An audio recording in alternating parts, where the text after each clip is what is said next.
Good morning বন্ধুরা। তো আজকে সকালটা শুরু করলাম একটু লেবু মধু দিয়ে ঈষদুষ্ণ গরম জল খেয়ে। তো সকালবেলা গরম জল খেলে সারাদিনটা খুব ভালো যায়, এটা আমার মনে হয়।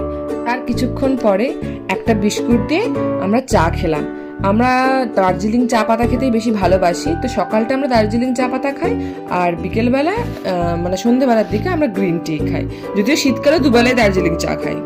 তারপর কিছুক্ষণ নিজের কাজ করার পর বাইরে এসে একটু বাইরের দৃশ্যটা উপভোগ করছিলাম। বেশ মেঘলা মেঘলা করছিল, ওই জন্য বেশ ভালো লাগছিল, হাওয়া খাচ্ছিলাম একটু দাঁড়িয়ে।